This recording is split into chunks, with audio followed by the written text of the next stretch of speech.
Mike Pompeo is joining us. But let's first hear from yesterday, right before the meeting, or right before the speech. This was the White House press correspondent. This was Karine Jean-Pierre when asked a question. Simple question. Is tonight a political speech? Let's hear it. Is tonight a political speech? No, it's not a political speech. This is an opportunity, again, for the president to directly have a conversation with the American people. It's a conversation with the American people, a conversation that not only didn't hit most of the major issues, specifically attacked half the country. Well, and it hit some major issues. Yeah, it hit major issues. If you're pro-life. Yeah, well, I mean issues, actual problems that are happening in this country. So, well, he ignored a list of them. He doesn't talk about China, crime, inflation, fentanyl, the border, zero references. He does mention Charlottesville once, January 6th twice, insurrection 3 times, Donald Trump 3 times, extremism 7 times, violence 10, MAGA 13, Republicans 16. Joining us now is the former Secretary of State and our Senior Counsel for Global Affairs, Mike Pompeo. Mike, you watch this speech. I mean, he starts with labeling extremism as if you're pro-life. He says it, the right to privacy, the right to choose. These are out of the mainstream. Thus, you're a MAGA Republican. This was one of the most political speeches I've frankly ever heard from a president, certainly one who gave it as a White House address in prime time for 25 minutes.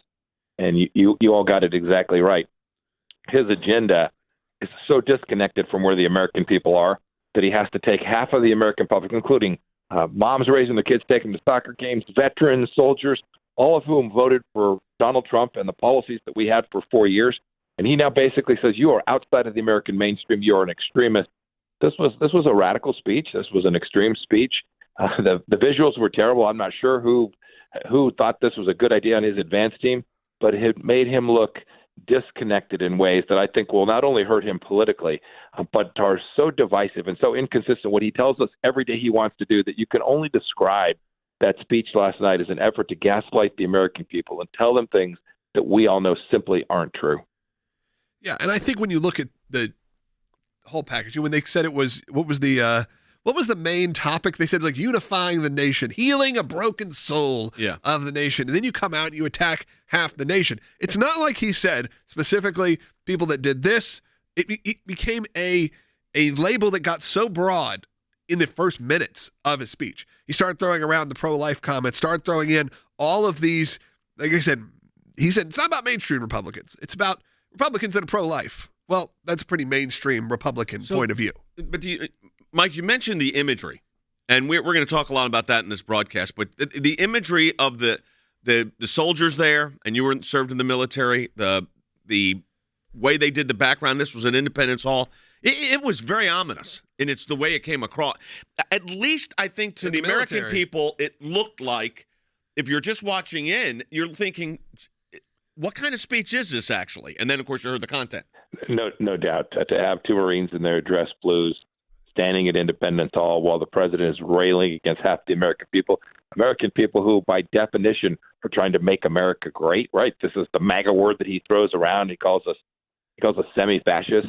I just keep coming back to, he didn't talk about his Inflation Reduction Act. He didn't talk about his school debt forgiveness program. These are things that are wildly unpopular and have made inflation run rampant in America. And so he has to turn to almost a panicked call that the other side is just really extremist. And so you have to walk away from these people who are ordinary citizens who love our republic deeply and who worked and defended their nation and who care about the unborn and trying to protect those lives. He called those people semi-fascist, MAGA Republicans, and said that we're trying to destroy the republic. That is not the way a president who even pretends to want to unify the nation would speak, and the backdrop against which he said it made it all the worse. Yeah, the unification side of this, we there are some topics that are real, that are happening right now that we need addressed, whether that is obviously inflation, whether that is what happened with the baby formula shortage, or then you have the gas problems that have happened. And you can take some wins on that, as much as I disagree that they're wins, because the last 6 weeks things have maybe gotten a little bit better, as you maybe seen at the gas pump. But then there's situations even where guns, he brought up, he passed the guns bill, no reference to these mass shootings that are happening really, or under his watch, or the school shootings that are happening under his watch, issues that really matter, issues that your children have to deal with every day. Instead, you have this blanket attack on people who are really, if we're going to label it, he labels it MAGA conservatives. I would never label myself as a MAGA Republican just because that's not the way I talk. Now, am I a Christian conservative? Yeah. And guess what?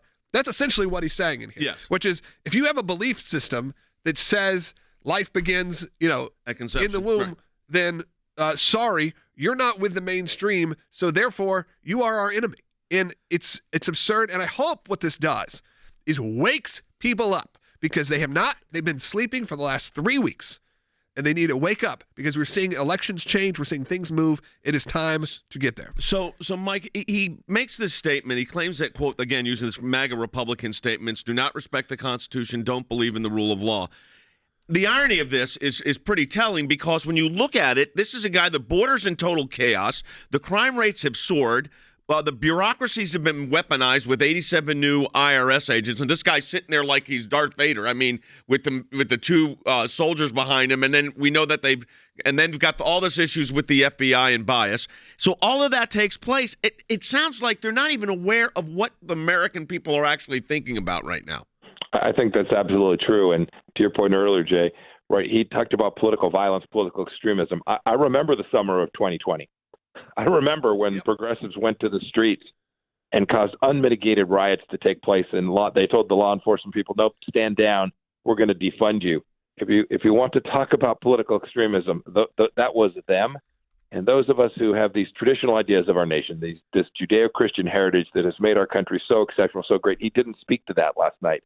He spoke to the worst sentiments, the worst places in people's hearts, and he tried to use name calling, if you will, right? Just shouting MAGA a dozen plus times to somehow incite his voters to go to the polls. I don't think it's going to work. I think the American people can see the destruction that the Biden administration has brought to their families and to their communities. And I am confident that they will hear that speech last night and they will say that is not someone that has any prayer of unifying our country, nor anyone who's going to take the country in the direction that a conservative Christian like me wants it to go. All right, let me play. This is bite number 20. This is the president talking about the ongoing attack on American democracy. Take a listen.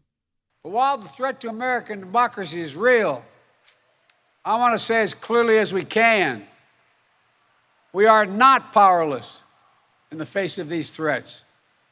We are not bystanders in this ongoing attack on democracy. There are far more Americans from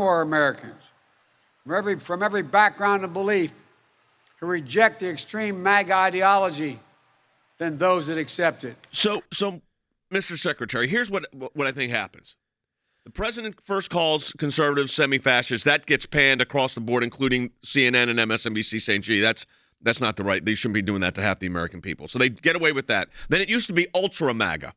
Now it's extreme MAGA. Now it's just MAGA Republicans. So I'm trying to think, if I'm thinking like they would be thinking politically, what was the point? Who was he trying to reach with this speech? It must be focus groupedness, right? Just saying it out loud and seeing if it sticks and see if he's going to get panned even by his own team. He was clearly speaking to a group of people who are the ones who think that the January 6th Commission is conducting a fair analysis of what took place that day. The same group of people who think that it was okay for those riots back in the summer of 2020.